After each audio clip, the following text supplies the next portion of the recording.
हरे कृष्णा। गुड्डू की दुनिया में आप सभी का बहुत बहुत स्वागत है। तो आज हम हरी हरी बोल सीरीज में आपके लिए बहुत सुंदर कथा लेकर आए हैं। कथा प्रारंभ करने से पहले हम श्री कृष्ण प्रणाम मंत्र पढ़ेंगे। हे कृष्ण करुणा सिंधु दीन बंधु जगतपते गोपेश गोपिका कांता राधा कांत नमस्तुते तप्त कांचन गौरांगी राधे वृंदावनेश्वरी वृषभानुसुते देवी प्रणमामि हरिप्रिया। भगवान श्री कृष्ण के मंत्र के साथ साथ हमने श्री राधा रानी का भी मंत्र पढ़ा, क्योंकि श्री राधा जी के बिना श्री कृष्ण जी अधूरे हैं और श्री कृष्ण जी के बिना श्री राधा जी अधूरी हैं। तो कथा प्रारंभ करने से पहले एक बार हम हरे कृष्ण महामंत्र और पढ़ेंगे और फिर हम कथा प्रारंभ करेंगे। जय श्री कृष्ण चैतन्य प्रभु नित्यानंद श्री अद्वैत गदाधरा शिवासादि गौर भक्त वृंद। हरे कृष्ण कृष्ण कृष्ण हरे हरे राम राम राम हरे हरे। तो कथा प्रारंभ करते हैं। कथा मैंने ना लिखी हुई है तो मैं पढ़ के सुनाऊंगी आपको। थोड़ी बहुत कुछ त्रुटियां हो जाए सुनाने में तो वो ठीक नहीं है, अच्छे से सुनाऊंगी आपको। दुर्योधन ने उस अबला स्त्री को दिखाकर अपनी जंघा ठोकी तो उसकी जंघा तोड़ दी गई। दुशासन ने छाती ठोकी तो उसकी छाती फाड़ दी गई। महारथी कर्ण ने एक असहाय स्त्री के अपमान का समर्थन किया तो श्री कृष्ण ने असहाय दशा में उसका वध कराया।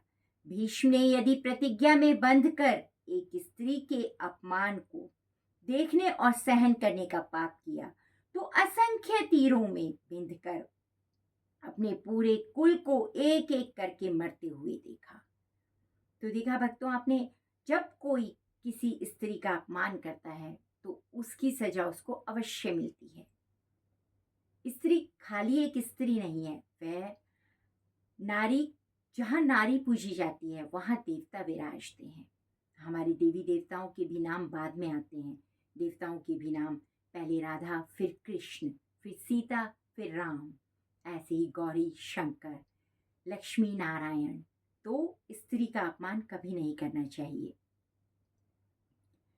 भीष्म ने यदि प्रतिज्ञा में बंध कर एक स्त्री के अपमान को देखने और सहन करने का पाप किया तो असंख्य तीरों से बिंध कर अपने पूरे कुल को एक एक करके मरते हुए भी देखा। भारत का कोई बुजुर्ग अपने सामने अपने बच्चों को मरते हुए देखना नहीं चाहता। घर पर भीष्म ने अपने 4 पीढ़ियों को अपने सामने मरते हुए देखा, क्योंकि उन्होंने बहुत ही जघन्य अपराध किया था। अपने सामने अपने पुत्र वधू को नग्न होते हुए ऐसी अवस्था में उसका इतना अपमान हो रहा था वो देखा, तो उनको उसकी सजा मिलनी ही थी।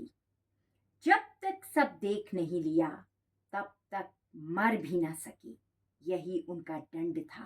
धृतराष्ट्र का दोष था पुत्र मोह, तो 100 पुत्रों के शव को कंधा देने का दंड उन्हें मिला।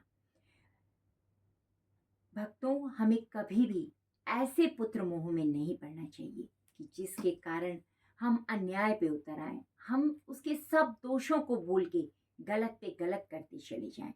अगर हम ऐसा करेंगे तो हम अपने पुत्र के सबसे बड़े दुश्मन हम स्वयं ही हैं। 100 हाथियों के बराबर बल वाला धृतराष्ट्र सिवाय रोने के और कुछ नहीं कर सका। दंड केवल कौरव दल को ही नहीं मिला, दंड पांडवों को भी मिला। तो ऐसा नहीं है कि एक आदमी धर्म कार्य कर रहा है, उसे किसी भी गलत कर्म करने की आजादी है, ऐसा नहीं होता। गलत गलत होता है, चाहे वो धर्मात्मा करे, चाहे वो कोई गलत असुर करे। तो दंड केवल खाली धृतराष्ट्र की फैमिली को नहीं मिला था, दंड पांडवों को भी मिला था। कौरवों के साथ साथ पांडवों को भी दंड दिया गया था। द्रौपदी ने वरमाला अर्जुन के गले में डाली थी, सो उनकी रक्षा का दायित्व सबसे अधिक अर्जुन पर था। यदि चुपचाप उनका अपमान देखते रहे, अर्जुन भी उनका अपमान चुपचाप देखते रहे, कुछ नहीं किया उन्होंने, तो सबसे कठोर दंड भी अर्जुन को ही मिला। अर्जुन पितामह भीष्म को सबसे अधिक प्रेम करते थे, तो श्री कृष्ण ने उन्हीं के हाथों पितामह को मृत्यु दंड दिलवाया। अर्जुन रोते रहे पर तीर चलाते रहे। क्या लगता है अपने ही हाथों से अपने अभिभावकों, भाइयों की हत्या करने की ग्लानि है से अर्जुन कभी मुक्त हुए होंगे? नहीं, वे जीवन भर तड़पते रहे होंगे। उनका ये दंड था, यही दंड था उनका, क्योंकि उन्होंने अपने उनके दादाजी, उनके पितामह सब उनके सामने बैठे हुए थे और वो द्रौपदी का अपमान कर रहे थे और अर्जुन भी ये सब देख रहे थे, बल्कि पांचों पांडव देखते रहे, उन्होंने कुछ भी नहीं किया। तो इस सब का दंड उन सबको मिलेगा। युधिष्ठिर ने स्त्री को दांव पर लगाया तो उन्हें भी दंड मिला। कठिन से कठिन परिस्थितियों में भी सत्य और धर्म का साथ न छोड़ने वाले युधिष्ठिर ने युद्ध भूमि में झूठ बोला और उसी झूठ के कारण उनके गुरु की हत्या हुई। यह एक झूठ उनके सारे सत्यों पर भारी पड़ा। धर्मराज के लिए सबसे बड़ा दंड क्या होगा? जो खुद धर्मराज हैं, जिन्होंने कभी जीवन में झूठ नहीं बोला, उन्होंने भी गलत कार्य किया तो उनको भी उसकी सजा मिली। दुर्योधन को महायुद्ध सिखाया था स्वयं बलराम ने। एक अधर्मी को गदा युद्ध की शिक्षा देने का दंड बलराम को भी मिला। उनके सामने उनके प्रिय दुर्योधन का वध हुआ और वे चाह कर भी कुछ नहीं कर सके। तो ऐसे इंसान को शिक्षा देना जो अधर्मी है, गलत है और आप जानते हो, तो उसका दंड भी बलराम जी को भोगना ही पड़ा। उस युग में दो महायोद्धा ऐसे थे जो अकेले सबको दंड दे सकते थे, भगवान श्री कृष्ण और बर्बरी, जो कि खाटू श्याम जी हैं अब। पर कृष्ण ने ऐसे कुकर्मियों के विरुद्ध शस्त्र उठाने तक से इनकार कर दिया था। भगवान श्री कृष्ण ने शस्त्र तक नहीं उठाया था और बर्बरी को युद्ध में उतरने से ही रोक लिया। अगर बर्बरी जिस भी सेना के साथ होते तो वो जीतती, क्योंकि बर्बरी की माँ ने वचन लिया था कि हारने वाले का साथ देना है, तो वो दुर्योधन के साथ जाते, तो इसलिए भगवान श्री कृष्ण ने उनको युद्ध में भी नहीं उतरने दिया। यदि बर्बरी का वध ना हुआ होता तो द्रौपदी के अपराधियों को यथोचित दंड नहीं मिल पाता। कृष्ण युद्ध भूमि में विजय और पराजय तय करने के लिए नहीं उतरे थे, कृष्ण कृष्णा के अपराधियों को दंड दिलाने उतरे थे। भगवान श्री कृष्ण को ये तय करने नहीं उतरे थे कि कौन विजय होगा, कौन पराजित होगा। वो सिर्फ द्रौपदी के अपराधियों को दंड दिलाने के लिए उतरे थे।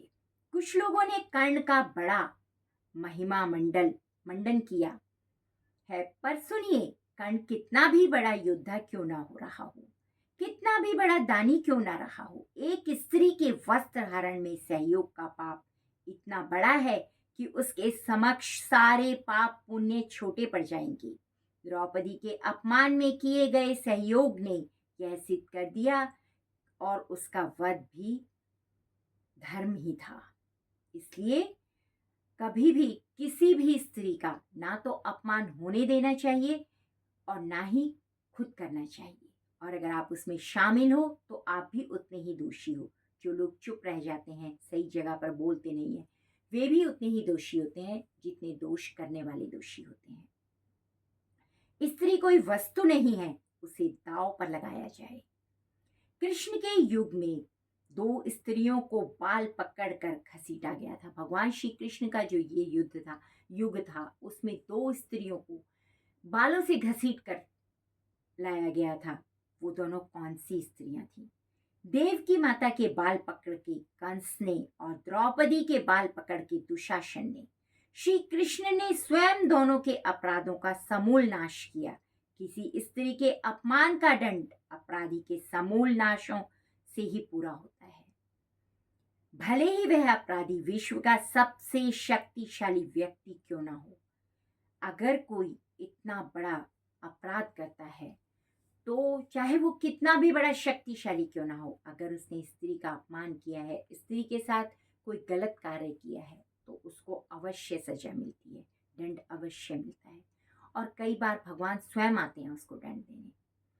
यदा यदा हि धर्मस्य ग्लानिर्भवति भारतः अभ्युत्थानम् अधर्मस्य तदात्मानं सृजाम्यहम् परित्राणाय साधूनां विनाशाय च दुष्कृतां धर्मसंस्थापनार्थाय संभवानि युगे युगे। जब जब धर्म की हानि होती है, भगवान स्वयं आते हैं हर उस युग में जन्म लेते हैं जिस युग में धर्म की हानि होती है, उस अधर्म को मिटाने के लिए।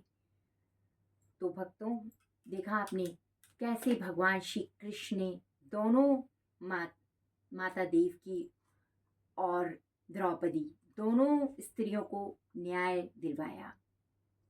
तो हमें कभी भी अपने जीवन में अच्छे कार्य करते हुए या अधर्म करते हुए स्त्री का अपमान कभी नहीं करना चाहिए, हमेशा डरना चाहिए। स्त्री एक देवी का रूप है, तो हमें कभी भी उसका अपमान नहीं करना चाहिए। तो अगर आपको एक कथा अच्छी लगी हो तो प्लीज़ इसे लाइक, सब्सक्राइब और शेयर करना ना भूलें, और कमेंट्स में लिखिए जय जय श्री राधे, हरी हरी बोल।